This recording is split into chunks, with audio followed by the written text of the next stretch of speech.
Hi friends, నెట్ఫ్లిక్స్లో release అయిన radio active emergency అనే వెబ్ సిరీస్ ఎలా ఉందో ఇప్పుడు చూద్దాం.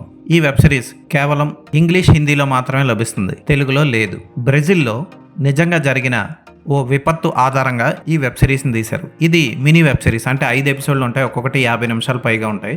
ఈ వెబ్ సిరీస్ ఎలా ఉందో చూద్దాం. బ్రెజిల్లోని ఓ నగరంలో ఇద్దరు చెత్త ఏరుకునే వ్యక్తులకి ఓ ఇనప సామాను దొరుకుతుంది. దాని లోపల ఏదో ఉందని, అది అమ్మితే డబ్బులు వస్తాయని ఓ చెత్త సామాన్లో కొనుక్కునే అతనికి అమ్ముతారు. అతను దాన్ని ఓపెన్ చేసి చూస్తే దానిలో ఒక పొడి ఉంటుంది. లైట్లన్నీ ఆపి చూస్తే ఆ పొడి మెరుస్తూ ఉంటుంది. అతను ఆ పొడిని ఇంటికి తీసుకెళ్ళి భార్యకి చూపిస్తాడు. అలాగే కూతురికి చూపిస్తే కూతురు ఆ పొడిని పట్టుకొని అక్కడున్న ఫుడ్ని తింటుంది, చెయ్యి కడుక్కోకుండా. ఇలా కొద్ది రోజులు గడిచిన తర్వాత ఆ ఊర్లో ఓ ఫిజిస్ట్ వస్తాడు. అతను కనుక్కుంటాడు అక్కడ రేడియో యాక్టివ్ మెటీరియల్ ఎక్కువగా ఉందని. ఆ తర్వాత ఓ ప్రొఫెసర్ని కలిసి దాని గురించి చెప్తాడు. వాళ్ళందరూ ఆ ఏరియాకి వచ్చి ఆ ఇంటి దగ్గరికి వచ్చి అన్నీ చెక్ చేస్తే అక్కడ నిజంగానే రేడియో యాక్టివ్ ఎలిమెంట్ ఎక్కువగా ఉంటుంది. Cesium-137 అనే మెటీరియల్ రేడియేషన్ వెదజల్లుతూ ఉంటుంది. ఇది తెలుసుకున్న ఫిజిస్ట్ ఏం చేశాడు, గవర్నమెంట్ ఎలాంటి సహాయక చర్యలు చేపట్టింది, మొత్తం నీరు, గాలి ఏమీ కలుషితం అవ్వకుండా ఎలాంటి కష్టాలు పడ్డారు, రేడియేషన్ మెటీరియల్ సోకబడిన ప్రజల్ని తీసుకెళ్ళి ఎక్కడ దాచారు, వాళ్ళకి ఎలాంటి వైద్యం అందింది, డాక్టర్లు ఎలా సాయం చేశారు, నర్సులు ఎలా కోఆపరేట్ చేశారు, సహాయం పొందుతున్న రోగులు, బాధితులు అక్కడ ఉండలేక ఎలా పారిపోయారు, పారిపోయిన వాళ్ళని ప్రజలు ఎలా పట్టుకున్నారు, ఇవన్నీ తెలుసుకోవాలంటే ఈ వెబ్ సిరీస్ చూడాలి. ఇది ఒక భయంకరమైన విపత్తు. 1960లో జరిగింది ఈ విపత్తు. అయితే దర్శకుడు తెలివిగా ఓ ఫ్యామిలీ చుట్టూ ఈ కథను అల్లుతాడు. ఆ ఫ్యామిలీయే చెత్త సామాన్లు కొనుక్కునే అతని ఫ్యామిలీ. అతనికి ఒక పాప ఉంటుంది, చిన్న పాప, 6 ఏళ్ళు ఉంటాయి పాపకి. ఆ పాప ఈ మెటీరియల్ని పట్టుకొని, సీజియంని పట్టుకొని అదే చేతులు కడుక్కోకుండా డైరెక్ట్గా ఫుడ్ తినేస్తుంది. ఆ మెటీరియల్ ఆమె లోపలికి వెళ్ళిపోతుంది.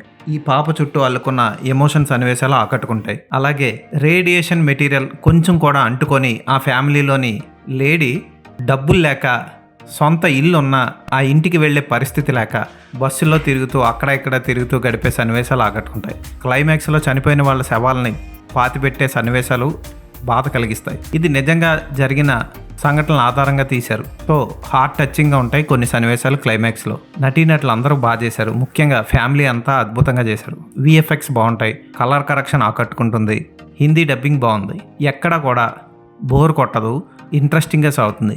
గవర్నమెంట్ చేసే సహాయక చర్యలను కూడా ప్రజలు భయపడి, అనుమానించి వాళ్ళకి సహకరించకపోవడం, తిరిగి వాళ్ళందరినీ ఒక దారిలో పెట్టడం కోసం గవర్నమెంట్ ఏం చేసిందో చక్కగా చూపిస్తారు.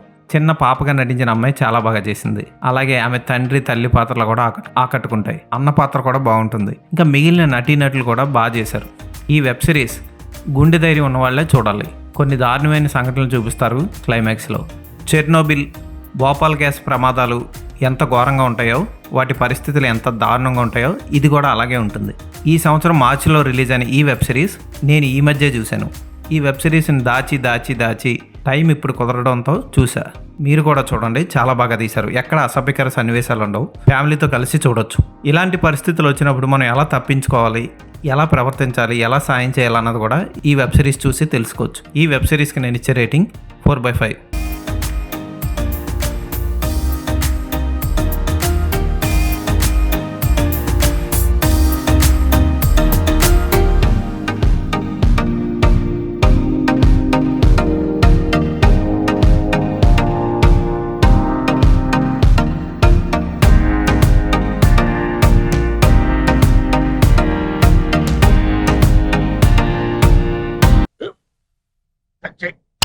మన స్కూల్ బెంచ్ లాగా ఎంత గట్టిగా ఉందోరా. కొట్రా, కొట్టు, పర్లేదు, కొట్టు. అబ్బా చైన్ పెట్టేసింది బాబాయ్.